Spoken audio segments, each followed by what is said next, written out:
제가 오늘 말씀드릴 내용은 협동조합의 설립과 그 다음에 초기 운영에서 유의할 점 이런 것들을 일단 좀 얘기를 드릴 텐데요.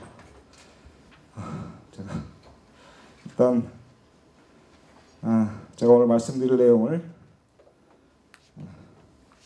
보겠습니다.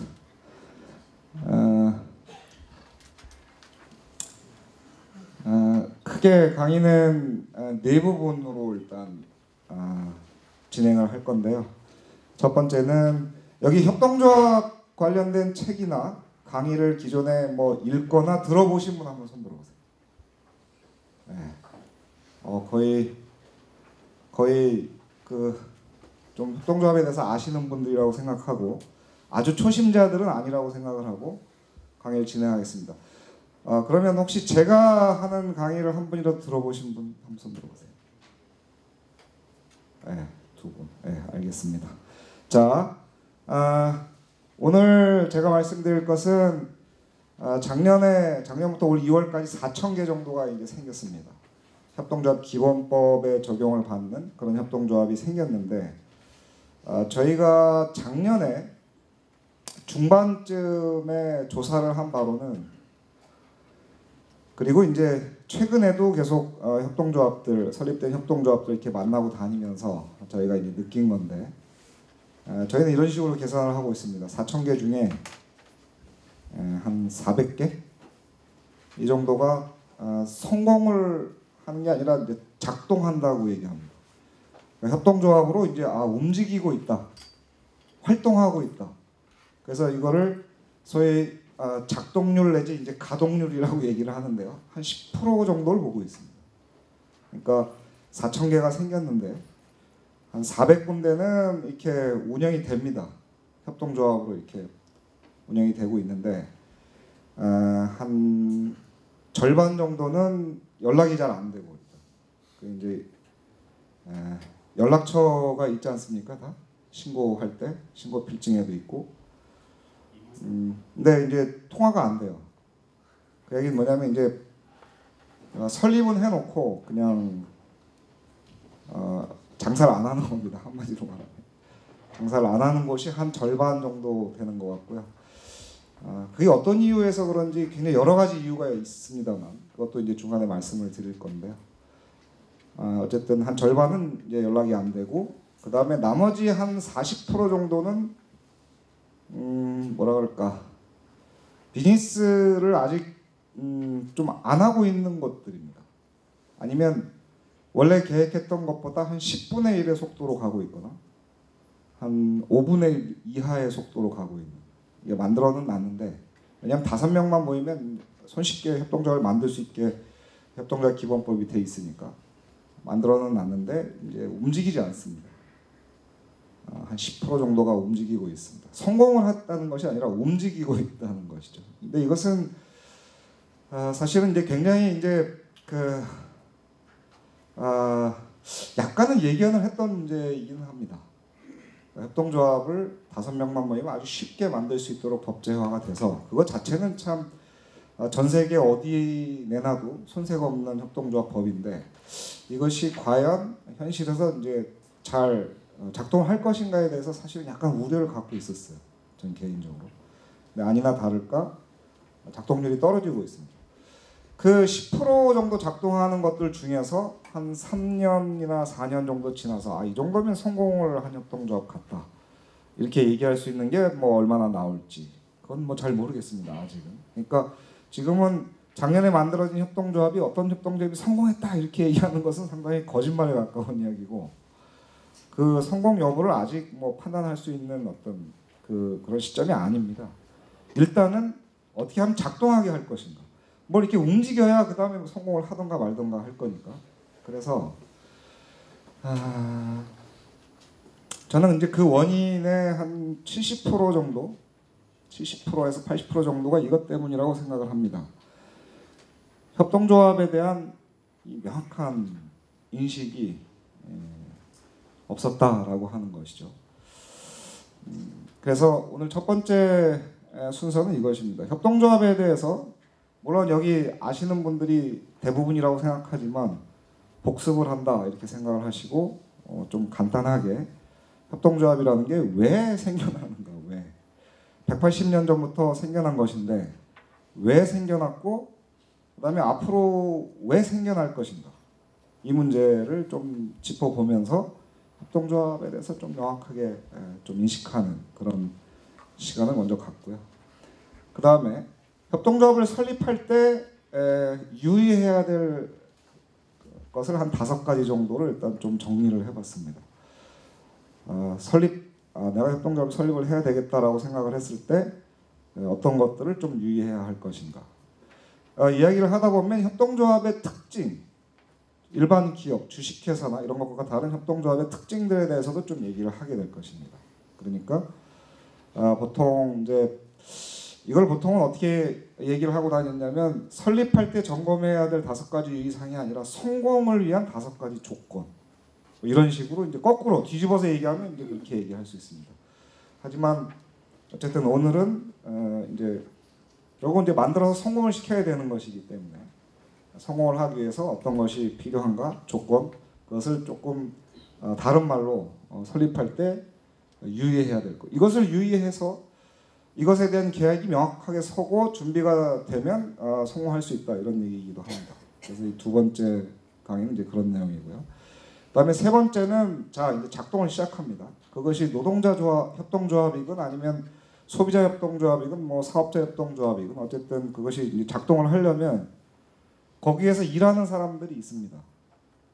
그 사람들이 뭐 2명이 됐든 1명이 됐든 3명이 됐든 4명이 됐든 5명이 됐든 10명이 됐든 지금 그 협동조합 2012년 그 협동조합 기본법 이후에 만들어진 협동조합 중에서 실무자들, 노동자들이 가장 많은 숫자의 노동자들이 일하는 협동조합은 노동자 협동조합인데요. 유형별로 보면 그 중에서 해피브릿지라고 하는 회사가 가장 많은 조합원들이 일을 하고 있습니다. 거기가 지금 한 100명 정도 규모. 여기 3번째 강의 때 아마 그 이사장님께서 나오실 텐데 그러니까 5명이 됐든 10명이 됐든 뭐 100명이 됐든 그 협동조합을 이제 작동시키기 위한 그 실무자들, 다른 말로 하면 이제 직원들, 노동자들, 이런 사람들이 결국은 이제 협동조합을 막 움직이는 사람들인데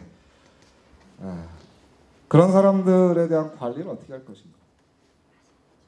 그런 사람들에 대한 관리를 초기부터 어떻게 계획을 해서 해야 되는가 하는 문제를 말씀드릴 것입니다. 그래서 대체로 그 다음에 마지막으로는 이제 우리나라에서 협동조합에 지금 4,000개 생겼는데 아마 올해 안에 한 6,000개쯤 되겠죠. 올 연말쯤 되면. 그리고 내년 정도까지는 바람이 불 것입니다. 협동조합 바람. 그런데 협동조합 바람은 내년 이후에는 아마 사라질 가능성이 높습니다. 제가 보기엔. 우리나라가 이 바람이 잘 부는 나라인데 뭐 벤처 바람도 불었다가 뭐 여러 가지 바람이 막 불어요. 부는데 바람의 특징은 뭐냐면 머물러 있지 않는 것입니다. 불고 지나가는 것이거든요. 그러면 협동조합 바람도 지금 바람이 불고 있는 중입니다. 바람도 한 내년 정도까지 아마 불 거라고 생각해요. 그러면 그때까지를 저는 초기라고 생각하고 있습니다. 초기에 그 협동조합 바람이 불 때 어떤 일을 해놔야 될 것인가. 초기 활성화를 위한 전략. 이것을 뒤에 좀 붙여볼까 합니다. 덧붙이는 말입니다. 사안은. 그래서 오늘 주로 제가 말씀드릴 것은 크게 7가지 포인트라고 보시면 되는데 첫째는 협동조합이 무엇인가? 협동조합이 왜 생겨나는가? 이거. 그 다음에 설립 시 점검해야 될 5가지. 그러니까 하나, 5, 6이죠. 그 다음에 인적 자원 관리에 있어서 초기부터 어떤 원칙을 갖고 이제 일을 할 것인가, 협동조합 실무를 할 것인가 이것입니다. 그래서 이런 내용들을 좀 저하고 오늘 좀 얘기를 하시면 아마 이제 설립을 이미 하신 분, 이미 설립하신 분 손 들어보세요. 설립을 준비하고 계시는 분. 네. 그러니까 설립 초기 운영을 하실 때나 아니면 이제 이후에 설립을 하려고 하실 때 도움이 되지 않을까 이런 생각입니다. 물론 이것만 가지고 뭐 다 되는 건 아니죠, 당연히. 자, 그러면 좀 좀 식상한 얘기 같긴 하지만 협동조합이라는 게 뭔지 간단하게 사례를 들어서 좀 설명을 해보겠습니다. 협동조합은 왜 생겨나는가? 왜 생겨나느냐 하면 자본주의가 시작이 돼서 자본주의 시장 경제가 막 이렇게 진행이 되는데 자본주의 그 시장이라고 하는 것은 상당히 이제 그 전에 제도에 비하면 상당히 이제 합리성을 갖고 있는 어떤 제도다. 이렇게 사람들이 얘기를 합니다. 그런데 시장이라고 하는 것은 여러분들도 알다시피 그 시장에서 이기는 사람이 있고 지는 사람이 나오는 거죠. 그리고 시장에서 뭔가 성공한 영역들이 나오고 반면에 이제 시장에서 실패한 영역들이 나옵니다. 그것이 구체적인 어떤 사람들로 발현이 될 수도 있고 뭔가 어떤 그 시스템이나 구조나 이런 걸로 발현될 수도 있는데 여하튼 자본주의가 뭐 진행되다 보면 자본주의 시장이 아무리 정상적으로 작동한다고 하더라도 시장 실패 영역이라고 하는 게 생기게 된다. 그건 지금도 마찬가지고 자본주의 역사가 오래 지속되는 한 끝나기 전까지는 계속 이런 영역이 남아있을 것입니다. 그런데 자, 시장에서 어떤 사람은 이기고 어떤 사람은 졌어요. 시장 경쟁에서. 근데 그 진 사람들, 그러니까 시장에서 실패한 사람들을 사실은 가장 이상적으로는 정부가 그것을 다 보살펴주면 그게 가장 이상적입니다. 그러니까 마음껏 시장 경쟁을 하게 하고 거기서 진 사람들, 거기서 실패한 사람들 이런 사람들은 정부가 그걸 이제 돌봐주는 체제를 이제 갖추게 되면 이게 소위 이제 복지국가라고 하는 어떤 그런 모델인데 그게 가장 이상적입니다, 사실은. 그런데 이 정부라고 하는 것은 동서고금을 막론하고 옛날이나 지금이나 앞으로도 마찬가지예요. 동이나 서나 할 거 없이 언제나 돈이 모자랍니다. 언제나 돈이 모자라요.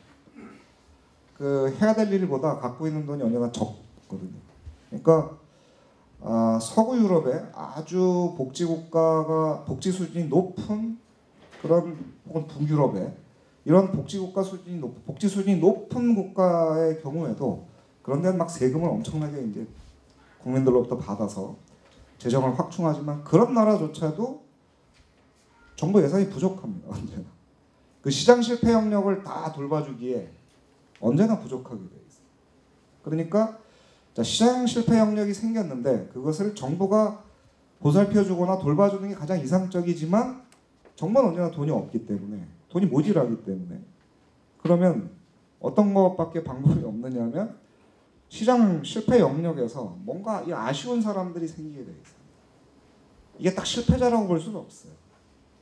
시장 실패 영역이 있고 그것으로 인해서 피해를 본 사람들 이런 사람들이 생기게 돼 있는데 이런 사람들이 자기들이 아쉬운 문제를 스스로 이제 그 아쉬운 사람들끼리 모여서 스스로 해결하는 방식을 이제 찾게 됩니다. 협동조합은 이렇게 해서 생겨난 것입니다. 그러니까 시장이 작동이 되지만 뭔가 삐끗거리고 잘 안 되는 곳. 그런데 정부는 뭐 도저히 어떻게 해볼 수 없는 곳. 이런 곳에서 그 아쉬운 사람들이 모여서 협동조합을 만들어 온 것입니다. 180년 전부터. 그리고 이거를 요즘 학자들이 뭐라고 표현한 거냐면 사회적 경제. 이 영역을 이제 사회적 경제 영역이다. 이런 영역을. 그러니까 시장의 영역도 아니고 그렇다고 이제 정부 영역도 아니고 뭔가 그 아쉬운 사람들의 영역. 자기들끼리 스스로 뭔가를 해보려고 하는 그런 어떤 경제 영역. 그래서 협동조합은 이 영역, 이 중간 영역에서 이제 생겨났습니다. 그러니까 180년 전에도 그렇게 생겨났고 지금도 그렇게 생겨나고 있습니다. 그런데 여기서 이제 주의해야 될 것은 그런 아쉬운 문제를 가진 사람들의 존재입니다. 전제가. 그런 사람들이 존재한다. 그런 사람들이 그 문제를 풀고자 한다라고 하는 것이 이제 전제가 되는 것입니다. 자, 이 얘기는 무슨 얘기냐면 180년 전에 가장 먼저 생겨난 협동조합이 이제 로치데일 소비조합입니다. 이 얘기 들어보셨죠? 이 로치데일 소비조합이 생긴 스토리가 이후에 그러니까 지금 현재 전 세계에 있는 협동조합이 한 170만 개쯤 되는데 그 다음에 작년부터 올해까지 생겨난 우리나라 협동조합들도 다 그 조상은 이겁니다. 이게 원조각이에요. 원조각. 협동조합의 원조 제1호점인데 이 원조각가 생겨났던 스토리를 이제 반출을 해보면 제가 아까 조금 전에 얘기했던 뭐 그런 스토리입니다. 자, 이건 왜 생겼냐면 협동조합이 원래 태초부터 있었던 것이 아니라 중간에 생겨난 것입니다. 180년쯤 전에 나타난 거예요. 지구 위에 모습을 드러낸 건데 어떻게 해서 그 모습을 드러낸 거냐? 그런 거죠. 뭐냐면 1840년대였는데 산업혁명 말기 후반부였고 막 도시 공장지대가 막 생겨나기 시작했어요. 영국에서. 그 전엔 다 농사짓고 살았습니다. 영국이든 뭐 전 세계가 다. 그러다가 산업혁명이 진행되면서 도시지역이 생기고 공장지대가 생겼어요. 그럼 그 공장에서 일하는 노동자들이 있을 거 아니겠어요. 노동자들이 모여 사는 노동자 밀집 지역이 막 영국 전역에 생겨납니다. 막 도시로 생겨나기도 하고. 그래서 대표적인 공장 도시가 뭐 예를 들면 맨체스터, 그 축구 구단 있는 곳들이 다 공장 지역이에요. 맨체스터 시티, 뭐 리버풀, 뭐 볼턴, 뭐 웨스트햄 뭐 이런 데가 다 공장지대입니다. 노동자들이 모여 살고 있던 곳이에요. 그런 데서 이제 그 프리미어 리그가 축구 구단이 만들어졌는데 왜냐하면 그 당시 그 축구라고 하는 것은 노동자들의 스포츠였기 때문입니다. 귀족들은 축구를 하지 않았어요. 테니스를 치거나 승마를 하거나 무슨 뭐 그런 걸 했죠. 골프 치거나. 노동자들은 이제 축구를 했습니다. 그 공만 하나 있으면 되니까 돈이 안 들어요. 그래서 그러니까 그 노동자 밀집 도시에서 다 축구 구단이 생겼는데 그 얘기는 노동자 밀집 도시에 굉장히 가난한 노동자들이 그리고 그 당시에는 10명에서 12명씩 애를 막 낳았어요. 생기는 대로 낳았거든요. 그러니까 허름한 집에서 노동자들이 수많은 아이들과 함께 노동자 가족들이 막 모여 사는 소위 그 노동자 밀집 지역이라는 게 이제 각 도시마다 이제 있었습니다. 그 중에 대표적인 도시들이 아까 내가 얘기했던 그런 도시들인데 이 로치데일이라고 하는 것은 그 맨체스터 시티에서 한 30km 정도 떨어진 조그만 노동자 도시였습니다. 공장 도시였어요.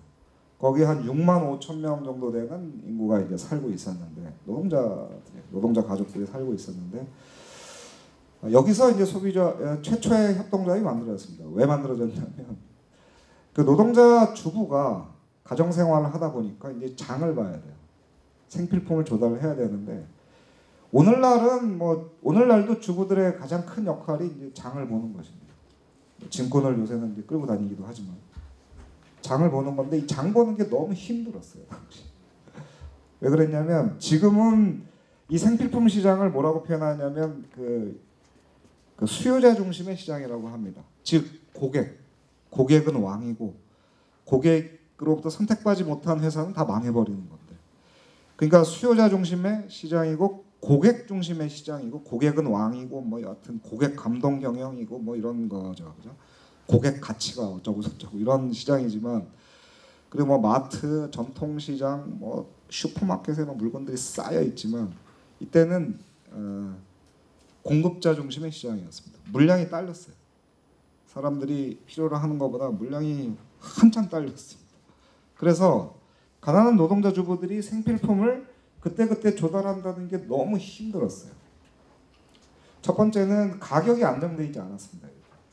그러니까 오늘 가격 다르고 내일 가격 다르고 뭐 없기도 하고 일주일 이의 가격은 전혀 짐작할 수 없고 그러니까 굉장히 불안한 거죠. 생필품 그 없으면 애들하고 이제 생활하기가 힘든 그 생필품을 조달하는 게 그렇게 그런 식이면 이건 참 견디기 힘든 것이었죠. 가격이 안정되어 있지 않았고 두 번째 문제는 상인들이 물건을 속여서 팔았어요. 광범위 밀가루를 팔면서 막 흙을 확 섞어서 판다거나 뭐 양초 두께와 양초 길이를 속이고 양초 굉장히 중요한 생필품이었는데 그 다음에 뭐 버터를 막 10개짜리 묶음을 파는데 그 중에 맨 위에 한두 개는 괜찮은 거 나머지 뭐 3년 쩔은 거 이런 거 그러니까 가게에 이 주부들이 물건을 사러 가가지고 가게 주인들하고 내 멱살잡이하고 신경전하고 막 서로 욕하고 싸우고 이런 것이 다반사로 일어났어요. 근데 그것도 하루 이틀이지. 그런다고 한번 생각해 보세요. 여기 주부 한번 손 물건 사러 가는데 갈 때마다 그런다고 생각해보세요. 살 수가 있어요? 괴롭잖아요. 그러니까 이 노동자 주부들이 가장들한테 노동자 신랑한테 얘기를 합니다. 못 살겠다. 도저히 못 살겠다. 뭐 이 문제 어떻게 좀 해결해 달라. 그래서 그 신랑들이 모였습니다. 이렇게 몇 명이 모이냐면 28명이 모여요. 28명이 모여서 그 중에 어떤 사람들이 얘기하죠. 그러면 우리가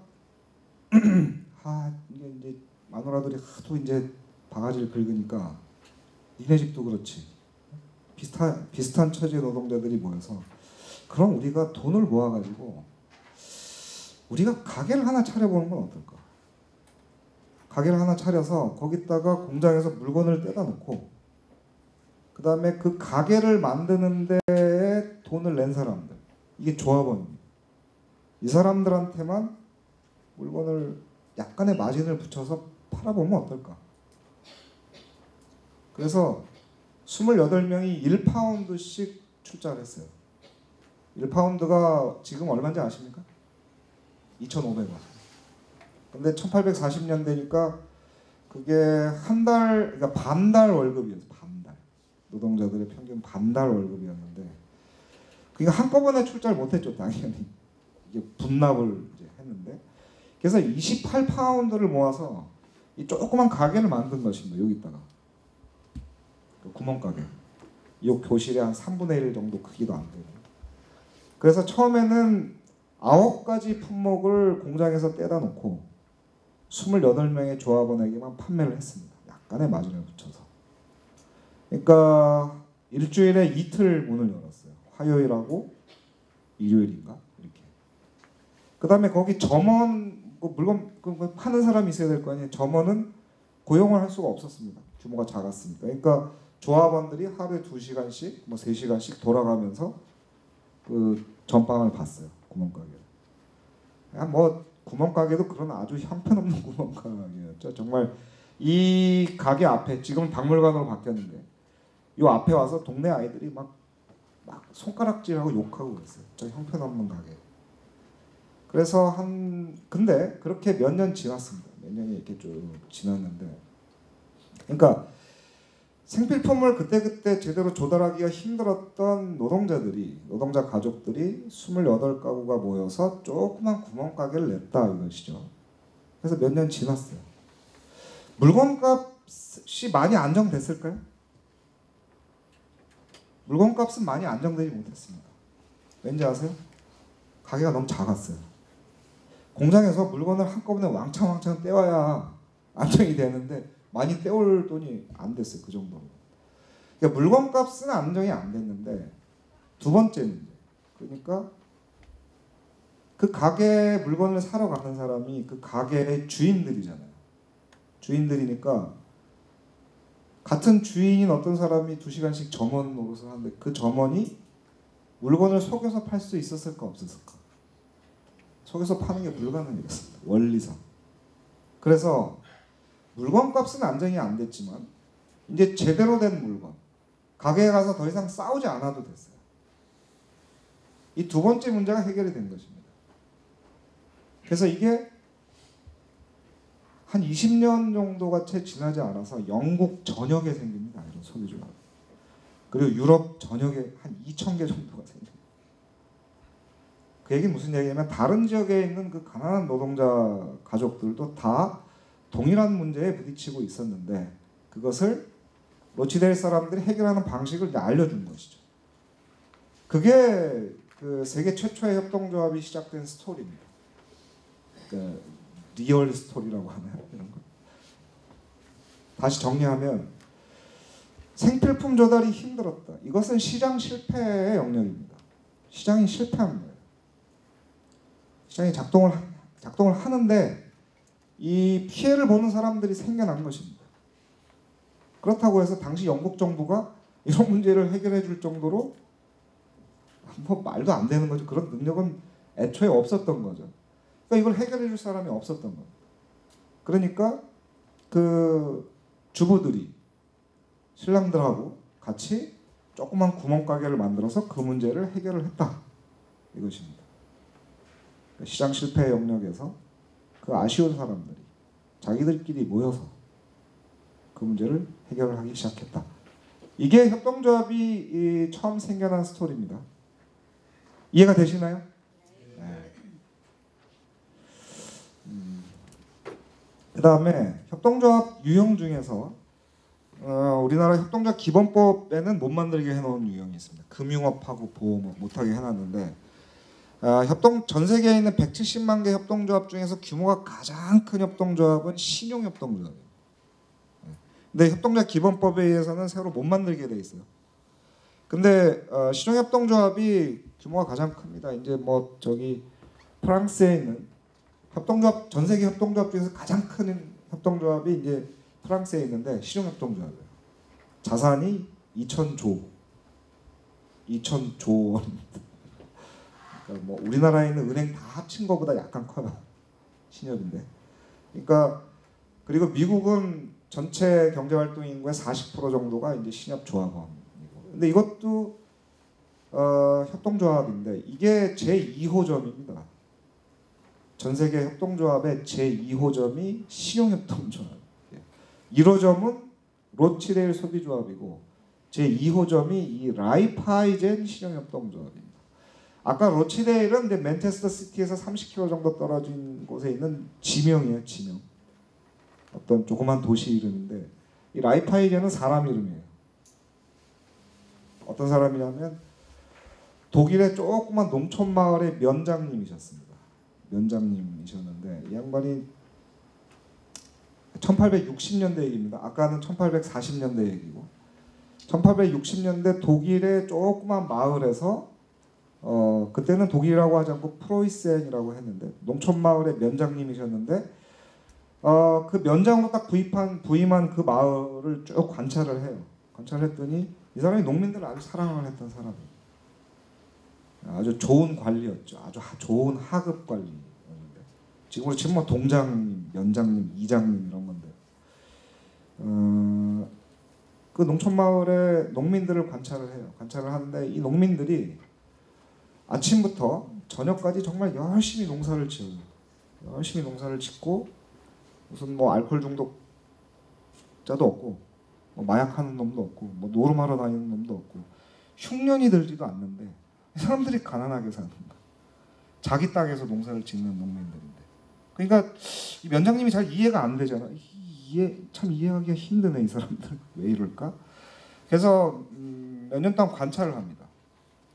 도대체 그 원인이 뭘까? 이 면장님이 그 원인을 이제 발견을 해냈어요. 봄에 이 농민들이 고리대금업자들한테 돈을 빌리는 거죠. 돈을 빌려서 봄부터 가을까지 생활비하고 농사짓는 돈을 그걸로 써요. 그럼 가을에 농산물을 수확할 거 아니겠어요? 그러면 그 농산물을 수확하면 고리대금업자한테 원금하고 이자로 대충 갚으면 또 개털이 되는 거예요. 이게 매년 반복된다라고 하는 것을 면장이 알게 됐습니다. 약간 화도 났고 그래서 마을 회의를 한번 소집을 했어요. 그것도 한 30명 정도가 모입니다. 마을 주민들. 면장님이 오라 그러니까 이제 뭔 얘기 하는지 한번 들러 간 거죠. 그래서 이 라이프하이젠 면장이 제안을 합니다. 자, 내가 몇 년 동안 당신들을 보니까 결국 죽 서서 개 주고 있다. 농사 열심히 지어가지고 고리대금업자들 좋은 일 시키고 있는데 내가 한 가지 제안을 하겠다. 당신들 집에 있는 여윳돈, 동전 한 입이라도 좋으니까 모으자. 여유가 약간 있는 사람들은 좀 더 많이 냈으면 좋겠다. 그 돈을 모아서 그 다음에 봄부터 그 다음에 봄에 그 동네에서 농토가 제일 작은 농민, 제일 가난한 농민들도 순번을 정합니다. 1번, 2번, 3번. 1번 뭐 슈츠, 뭐 2번 뭐 프랑크, 뭐 이렇게 쭉 정해요. 그래서 그 돈을 빌려주자. 순번대로. 많은 돈을 빌려줄 수는 없을 것이고 빌려주고 당연히 이자를 받는데 그 이자를 고리대금업자들이 받는 이자의 절반 정도의 그 돈을 빌려주자. 그럼 어떨까? 이렇게 제안을 했습니다. 이 면장님께서. 그러니까 농민들이 듣기에는 참 그 이제 고리대공업자들은 자기들이 막 뜯기고 살았던 그런 그것들이 막 반추가 되기도 하고 뭐 한번 해보면 그럴듯하기도 할 것 같고 그래서 한번 해봤어요. 1860년대 얘기입니다. 한번 해봤습니다. 어떻게 됐냐면 굉장히 살기 좋아졌죠. 네. 이자가 절반으로 줄어든 거죠. 몇 년 지났습니다. 그 마을이 전체가 살기가 좋아졌습니다. 아까 로치데일 소유잡 제 1호점은 20년 만에 한 2,000개 정도 생겼는데요. 이거는 한 10년이 지나지 않아서 전 유럽에 수천 개가 생깁니다. 유럽의 전 농촌에 생깁니다. 왜? 그 유럽에 있는 그 농촌에 있는 농민들이 다 고리대공업자들한테 뜯기고 살았던 거예요. 근데 이 면장이 그 주민들하고 그 문제를 해결한 그 스토리가 막 전파가 됐습니다. 그래서 그게 전 유럽으로 퍼지고 아메리카 대륙으로 건너가고 호주 대륙으로 가고 뭐 아시아로도 우리나라에도 왔어요. 우리나라에는 1959년도에 부산에 도착을 했는데 우리나라의 신협은 다 라이프하이젠 신협입니다. 1959년도에 이제 부산에 59년도 부산은 이제 그 피난민들이 여전히 좀 살고 있을 때였습니다. 한국 전쟁 끝나고 나서 이 사람들이 당연히 식당이라도 하고 뭐 국수집이라도 해야 먹고 사는데 은행은 뭐 은행 문턱을 넘는 건 불가능했고 사채를 빌렸었는데 그 당시 부산에서 횡행하던 사채 금리가 있습니다. 한 달에 7부. 이걸 뭐라 그러냐면 달러 이자라 그래. 달러 들어보셨죠? 달러 이자가 한 달에 7부 이자. 그러니까 뭐 그 가게를 차려서 막 돈 벌어가지고 거기 다 이제 주고 마는 거예요. 그러니까 이 프로이센의 농민들하고 처지가 비슷했습니다. 근데 캐나다에서 오신 수녀님인데 이제 이름이 메리 가브리엘라라고 하는 수녀. 우리나라 말로 메리 가별 이런 메리 가별 수녀라고 보통 해요. 그 수녀님께서 조그만 협동조합을 시용협동조합을 만들었습니다. 1959년 부산에. 그게 우리나라 신협의 그 신협이 지금까지 이어져 오고 있는 것입니다. 그래서 그 신협을 만들어서 주민들이랑 같이 돈을 빌려줬는데 순번을 정해놓고 어떻게 빌려줬냐면 한 달에 2부이자 받고 빌려줬어요. 달러이자 7부이자 시절에 2부이자씩 받고 빌려줬어요. 그러니까 뭐 은행 문턱은 넘기가 힘들었고 살기가 좋아졌죠. 자, 고리대공업자들한테 뜯기면서 산다. 이것이 시장 실패 역량입니다. 그 금융시장이 일종의 금융시장인데 이 금융시장에서 실패한 영역이 생기는 거예요. 고리의 이자. 그것에 의한 피해, 그것에 의해 피해를 보는 사람들. 정부는 당연히 그 당시 정부는 무슨 그때 막 비스마르크가 등장할 때쯤이었을 텐데 정부는 뭐 아무것도 할 수가 없는 것이었고요. 그래서 고리대공업자들한테 뜯기던 농민들이 그 문제를 자기들이 돈을 모아서 신용조합을 만들어서 그 문제를 해결을 본 것입니다. 이게 제2호점이 생긴 스토리예요. 제1호점이 생긴 스토리하고 원리가 동일하죠. 그 이하 동문입니다. 사실 그 다음 것들도 다 똑같은데 그 다음에 이제 프랑스에서 노동자협동조합은 프랑스에서 시작이 됐는데 거기 모자 만드는 사람들, 뭐 금세공하는 사람들, 뭐 액세서리 만드는 장인들이 각각 자기 집에서 조그맣게 공장을 했어요. 혼자 가내 수공업을 하다가 이게 좀 약해. 그래서 몇 사람이 모인 것입니다. 그리고 그게 장사가 잘 될 때는 또 괜찮은데 안 되면 또 막 거의 굶기 일수고 그래서 공동 작업장을 만들어서 기업화시키기 시작한 거죠. 대신 공동 작업장을 만들어서 거기 하나의 브랜드를 만들어서 하나의 회사를 만든 거죠.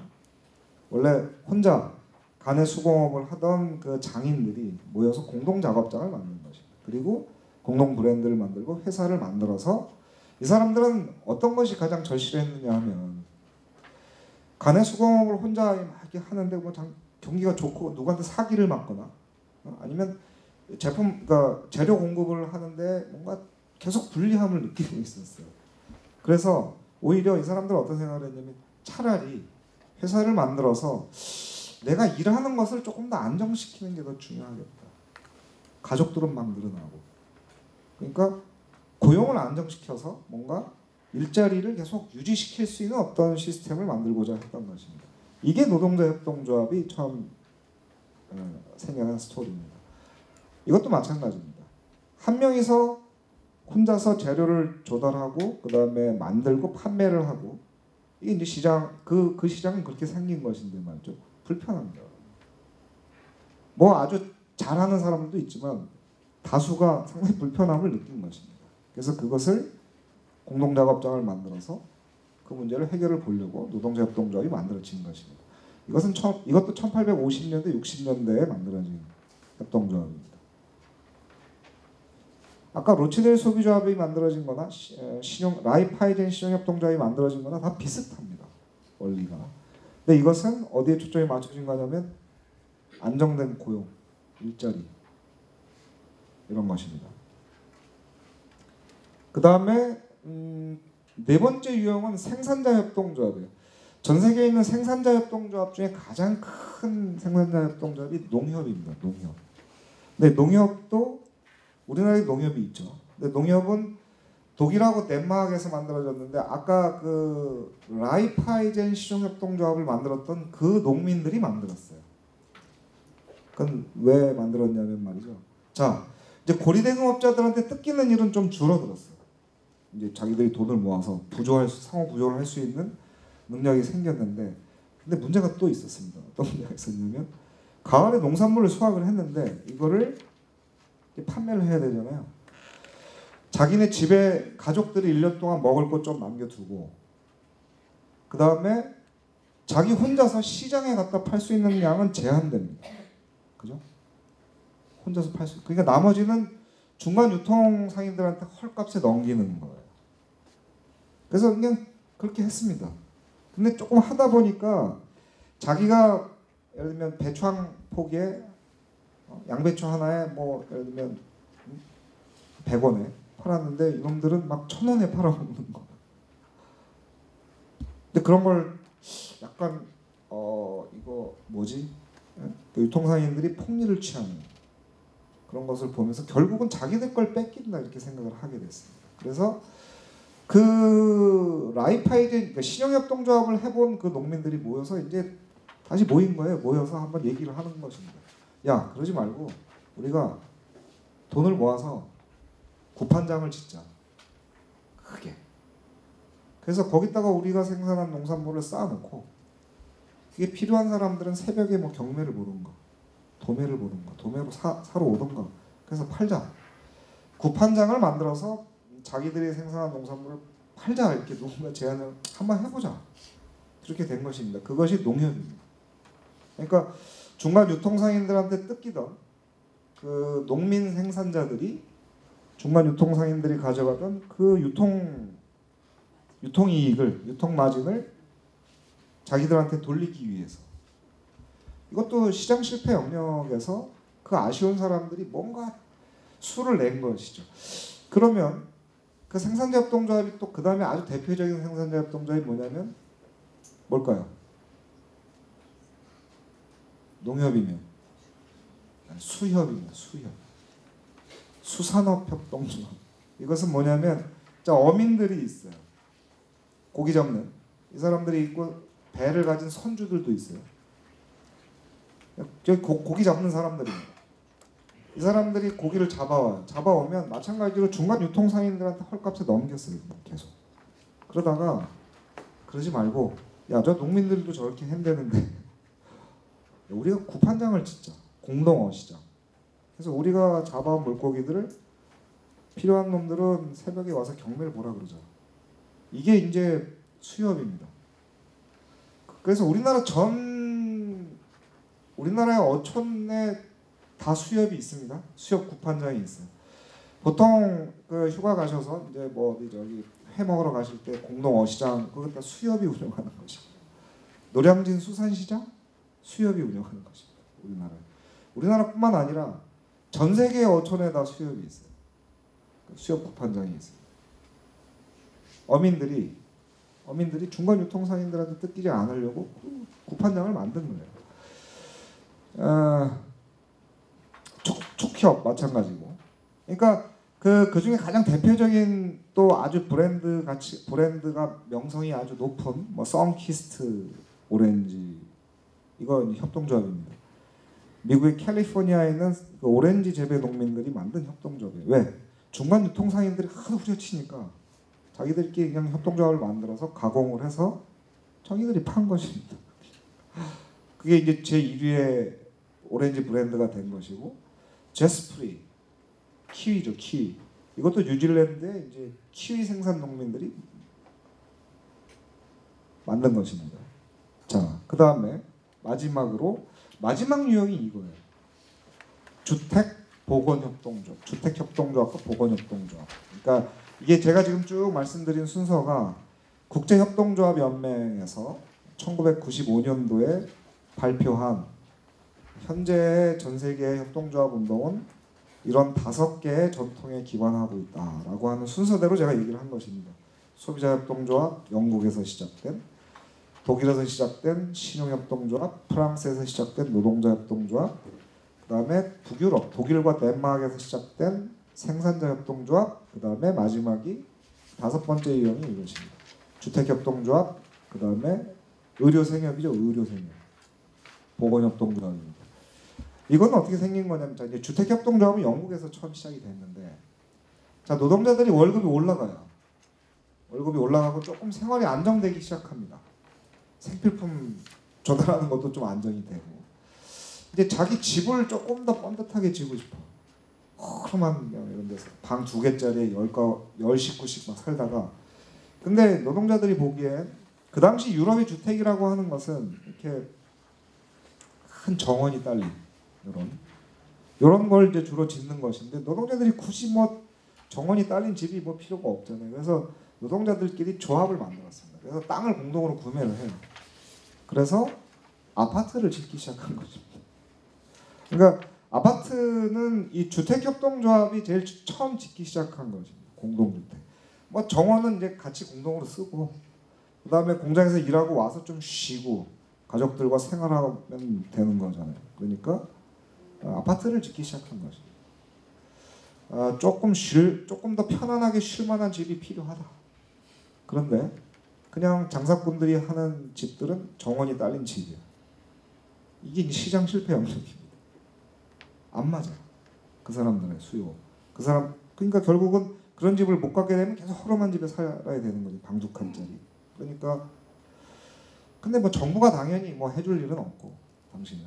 그러니까 집이 필요한 사람들이 자기들끼리 돈을 모아서 아파트를 지은 것입니다. 그게 이제 주택협동조합이에요. 보건협동조합은 북유럽의 특히 스웨덴이 가장 이제 발달되어 있는 나라인데, 이것도 1800년대 후반에 스웨덴의 농촌 마을에서 시작된 것입니다. 그 당시는 의사들이 귀했어요.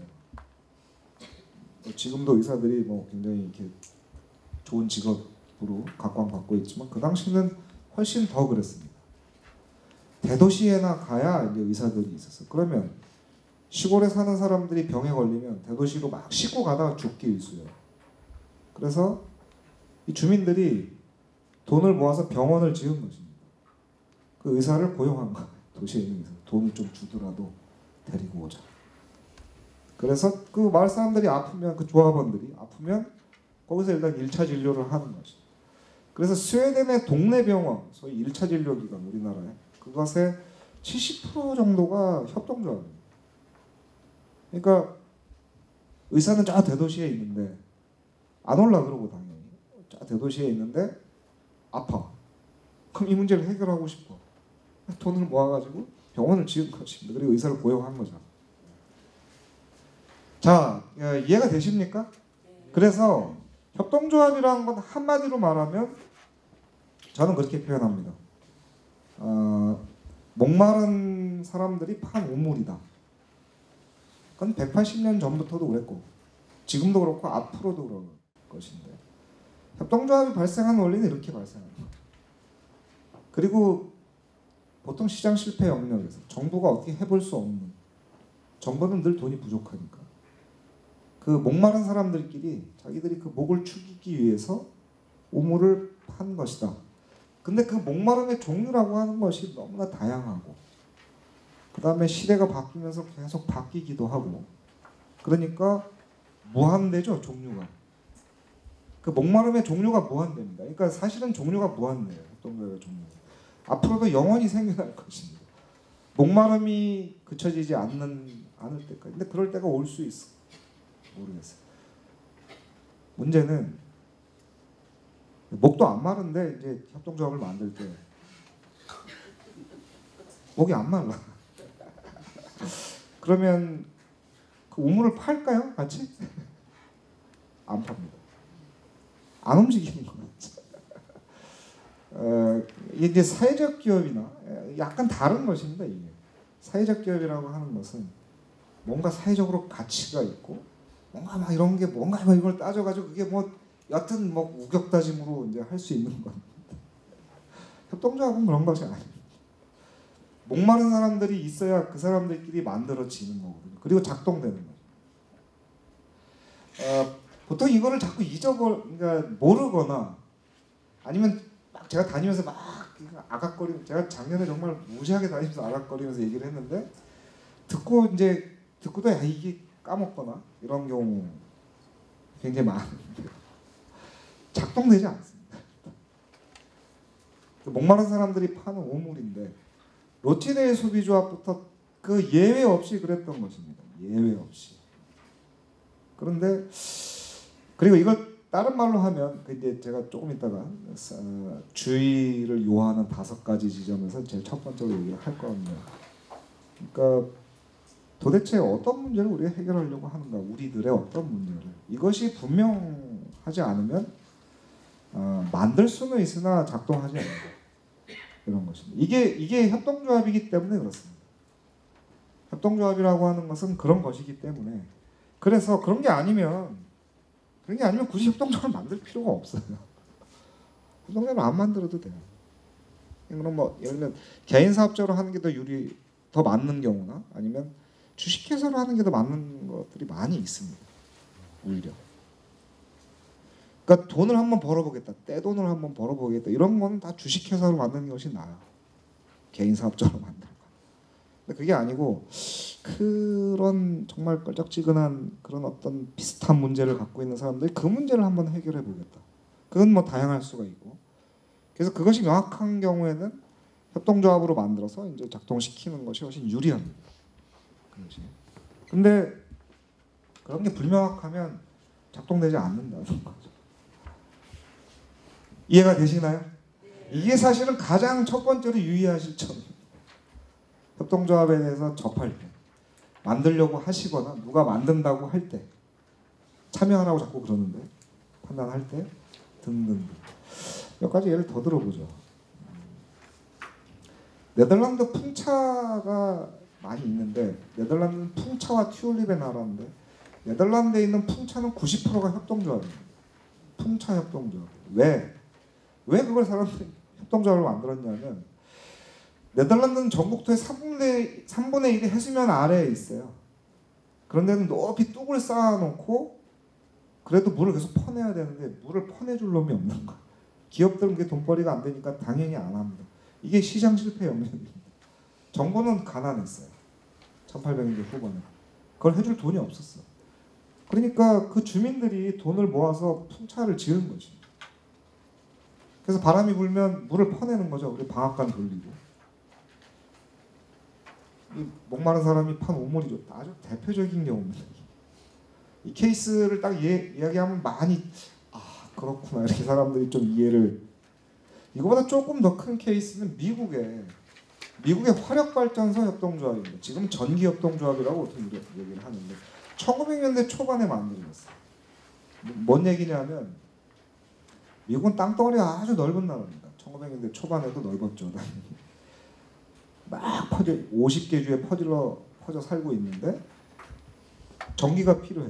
근데 그 당시에 제너럴 일렉트릭이나 웨스팅하우스 같은 회사가 있었습니다. 전기 회사가. 근데 너무 비싸게 팔았어요. 전기를.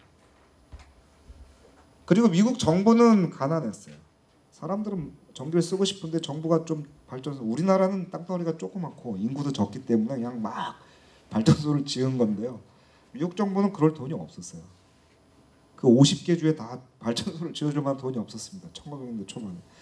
그리고 그때 달러는 기축통화도 아니어서 파운드하고 훨씬 셌거든요. 지금이야 달러를 막 찍어내지만 그때는 뭐 찍어낼 수가 없었어요. 그러니까 웨스팅하우스나 제너럴 일렉트릭이 파는 전기 너무 비싸고 이게 시장 실패의 영역이. 그래서 서민들은 쓸 수가 없었어 전기. 그래서 정부는 뭐 돈이 없었고 발전소 지어줘. 그러니까 이 사람들이 모여서 돈을 모아가지고 화력 발전소를 지은 것입니다. 주민들이. 그러면 화력 발전소를 지으면 거기다가 이제 석유만 들어가면 이제 돌아가면 전기가 생산되니까 그 화력 발전소를 짓는데 돈을 낸 사람들, 조합원들, 이 사람들이 그 전기를 끌어다 쓴 것입니다. 이게 지금 조합원이 한 4천만 명 정도 돼요. 어마어마한 협동조합이 됐는데 그냥 강력한 에너지 기업이 됐습니다. 원리가 동일하죠. 근데 아주 생생합니다. 이 사례는. 그 다음에 아르헨티나에는 전화협동조합이 있습니다. 조합원 500만 명. 60년대에 생겼어요. 아르헨티나도 땅덩어리가 아주 넓은 나라입니다. 넓은 나라고 정부는 지금도 가난하고 미국계 전화회사들이 그때 들어와 있었는데 너무 비싸게 받았어요. 그 다음에 정부는 부에노스아이레스 같은 큰 도시에만 전봇대를 세울 수 있는 정도 돈이 있었고 시골에 사는 사람들은 전화를 쓰고 싶은데 쓸 수가 없었어요. 이게 시장 실패의 영역입니다. 정부는 돈이 없었고 그래서 시골 사람들이 돈을 모아가지고 전봇대를 세운 것입니다. 세워서 부에노스아이레스까지 들어와 있는 전화선을 쭉 당겨서 쓴 거죠. 그게 이제 500만 명 정도가 되는 조합. 지금 굉장히 강력한 통신 기업입니다. 이게 아르헨티나 전화협동조합. 60년대. 네. 그러니까 그리고 자 이제 비슷하게 우리나라 가상 사례 같은 것인데 어떤 거는 진짜 사례고요. 자 예를 들어서 금천구라고 합시다. 아니 금천구일 필요는 없어요. 영등포구일 수도 있고 뭐 어디 하남시일 수도 있고 자 그런 곳에 부모님들을 요양병원에 모셔야 되는 자식들이 한 500명이나 1000명이 있다고 칩시다. 사랑하는 부모님들을 집으로 모셔야 되지만 참 사정이 이렇게 허락되지 않는 경우가 많습니다. 그래서 요양병원에 모셔야 돼요. 잘 모시고 싶어요. 그런데 장사 속으로 하는 요양병원들이 있습니다. 많이. 가격 거품도 좀 껴있어요. 그 다음에 일단 서비스를 믿을 수 없어. 서비스를. 원래 3-4분당 한 명씩 요양보호사를 둬야 되는데 그 장사 속으로 하다 보니까 그렇게 둘 수 없습니다.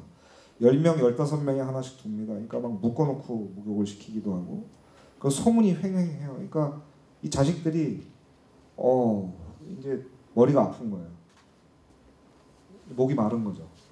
이 자식들이 이제 뭘 할 수 있게 됐냐면 요양병원을 협동조합으로 만들 수 있게 된 거죠. 공동육아 협동조합은 들어보셨죠? 아이들 맞벌이하는 부부들이 이제 아이들을 좀 잘 키우려고 협동조합은 좀 비싸죠. 그게. 이것의 실버판이라고 보시면 되는데요. 자식들이 사랑하는 부모님들을 모셔야 되는데 그냥 장사 속으로 하는 요양병원에 모시는 것, 거기서 나오는 피해, 폐해 이런 것이 시장 실패 영역이라고 볼 수 있는데 정부는 할 수 있는 게 없어요. 시립요양병원이나 국립요양병원 그 턱도 없습니다. 그죠? 그러니까 그 자식들이 그 목마른 자식들이 모여서 이제 요양병원을 협동조합으로 만들 수 있게 됐어요. 이게 의료복지 사회적 협동조합으로 만들 수 있게 됐습니다. 그러니까 일반 협동조합은 못 만들어요.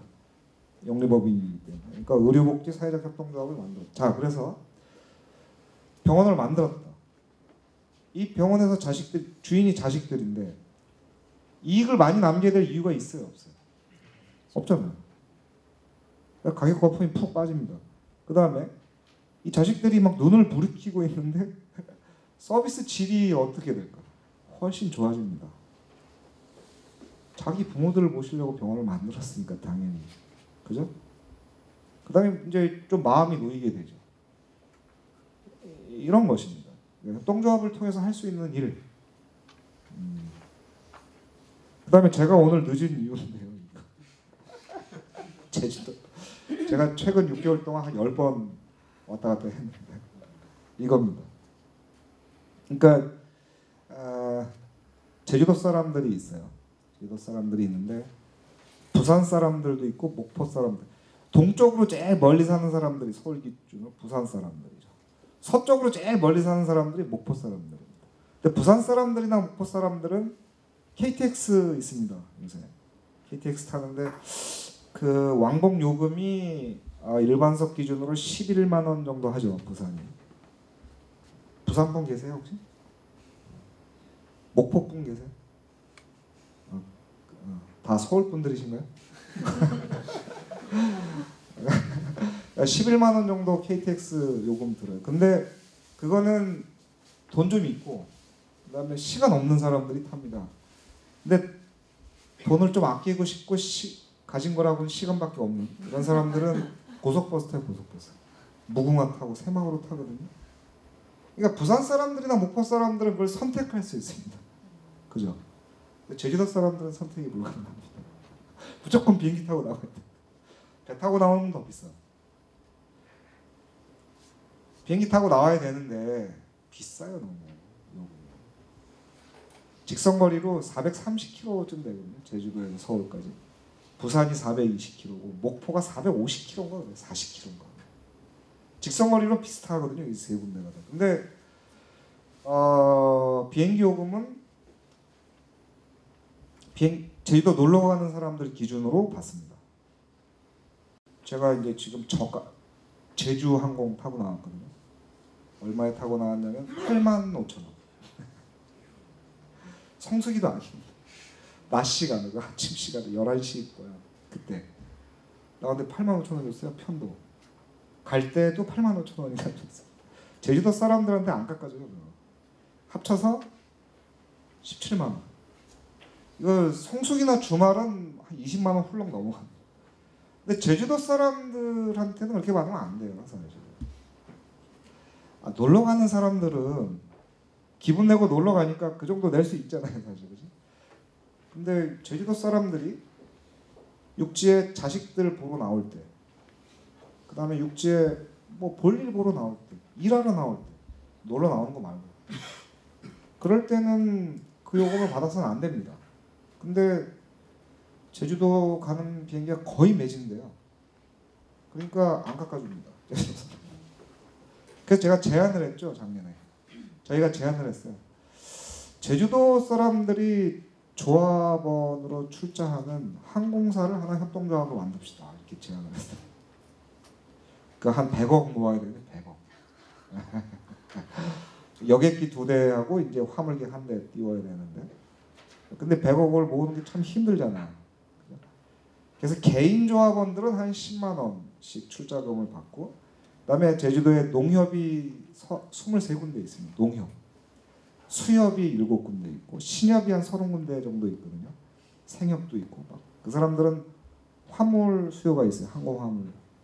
그래서 이제 농협 사람들을 이제 꼬시러 다녔죠. 한 6개월 꼬시러 다녔어요. 그래서 이제 출자를 하기로 했어요. 법인당 뭐 한 2억씩 이렇게. 그래서 그 법인 조합원들이 근데 그것도 이제 제주도에 있는 농협이든 수협이든 뭐 신협이든 이런 거기 때문에, 그래서 거기서 한 60, 70% 정도 돈을 모으고 개인 조합원들, 비행기 타고 다니는 사람들, 그 다음에 농협이나 수협이나 이런 사람들은 화물기가 모자랍니다. 제주도가. 대한항공이 화물기를 딱 장악을 하고 있는데, 제주도지사가 1년에 한 번씩 하는 일이 가을에 대한항공에 가서 머리를 조아리는 화물기 좀 더 띄워달라고. 그래서 이제 이걸 이제 해결할 수 있게 된 거죠. 요금을 어떻게 받을 생각이냐면, 그 사업 계획을 제주도 사람들은 그러니까 유류 할증료 포함해서 왕복 8만 원. 고속버스 요금이죠. 그러니까 고속버스 요금이 서울 부산이 33,000원인가 이랬습니다. 35,000원 그 저거는 그러니까 고속버스 요금. 그래서 제목을 제주 하늘버스 협동조합 이렇게. 그래서 지난주에 발기 모임을 하고 5월 13일 날 이제 설립 공청회를 합니다. 제주도에서. 네. 관심 가져주시기 바랍니다. 제가 오늘 늦은 이유 그 일을 이제 계속 공청회 준비 때문에 준비를 하다가 그러니까 11시 30분 비행기를 탄 건데 좀 늦었어요. 그러니까 연착이 되고 그러면서 이겁니다. 이게 제주도 사람들이 이제 목마른 사람들이죠. 항공사를 협동조합으로 만들면 돼요. 이제. 만들고 이건 괜히 명분이 있는 일이잖아. 그러니까 이걸 협동조합으로 만들어서 우리 이 문제를 좀 해결하겠다. 이걸 반대할 물론 대한항공, 아시아나 저가 항공사들이 막 지금 이제 그 목숨 걸고 반대할 가능성이 높습니다. 왜냐하면 8만 원씩 받으면 2비행기부터 차고 뭐 손해를 볼 수도 있잖아요, 자기들은. 참고로 서울 제주 노선이 글로벌 그 항공 노선 3대 항공 노선에 들어갑니다. 골든, 파리, 런던, 뉴욕, LA 하고 서울 그 김포, 제주 이 노선이 그래서 3대 항공 노선이에요. 절대 미치지 않는. 제주도 한번 비행기 한번 예약해 보세요. 거의 매진돼 있어요 지금. 어디 갈 방법이 없어요. 근데 그 놀러 가는 사람들 이런 사람들 기준으로 받으면 안 된다 이거죠. 그래서 고속버스 요금으로 하는 항공사. 원래 제주 바다버스라고 이름을 붙이려고 하다가 이게 배랑 헷갈린다. 그래서 하늘버스.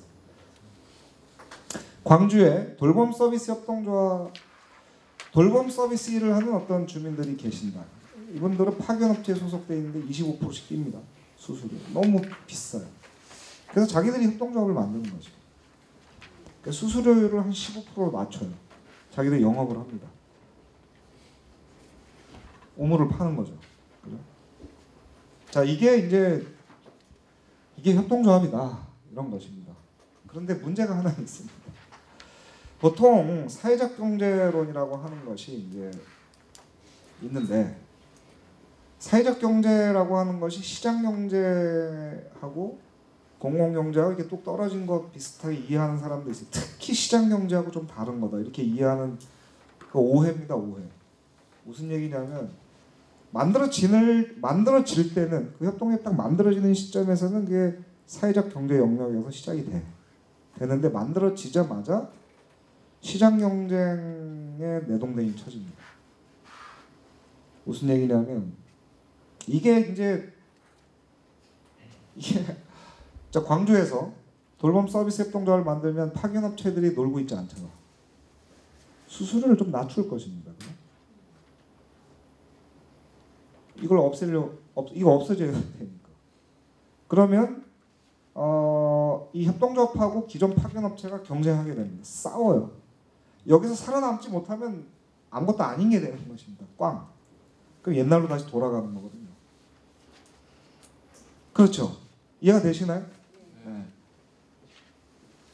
이거 대한항공이나 아시아나나 이런 데 가격을 낮출 것입니다. 제주도 사람들한테. 저가 항공사들도 가격을 낮출 것이고 그런 전체적인 효과가 있을 것이지만 왜 이 사람들이 낮추느냐면 이걸 망하게 하려고. 이게 망해야 원래 자기들이 그 독과점이윤이거든요. 일종의.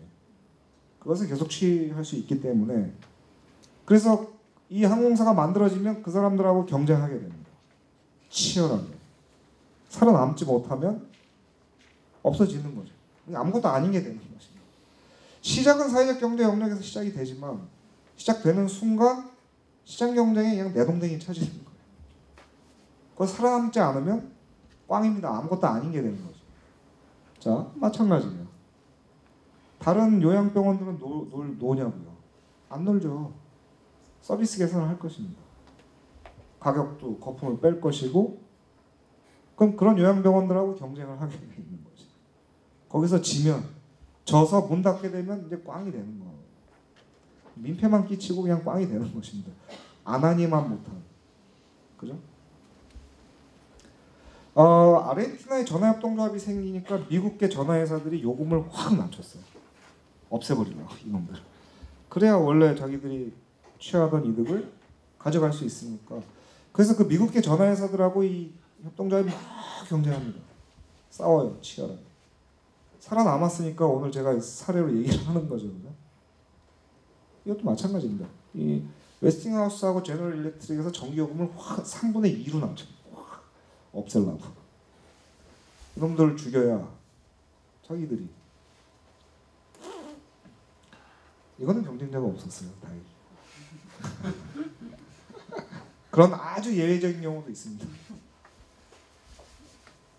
마찬가지입니다. 그러니까 뭐 그 시정협동조합이 막 생기니까 기존의 고리대금업자들도 이자를 낮춥니다. 그리고 조금 더 부드럽게 일단 그 사람들하고 경쟁하게 되는 겁니다. 마찬가지. 가게 주인들 태도가 바뀌기 시작합니다. 손님을 끌려. 그러니까 이제 이런 경쟁에서 살아남지 못하면 빵이 되는데, 이게 이제 사실은 제가 오늘 말씀드릴 가장 핵심적인 내용이라고 보시면 되는데요. 이것입니다. 그러니까 목마르냐? 그래, 목마르다 나. 그럼 목마른 사람들이 있느냐 같이. 목마른 사람들이 있다. 그럼 우물을 파자. 우물을 파는데 그 우물에서 물이 나오리라는 보장은 없는 거죠. 언제나. 어떻게 하면 물이 나오게 할 것인가? 목을 죽일 수 있는 그 기업으로 살아남아야 하는 것입니다. 일단. 망하면 민폐예요.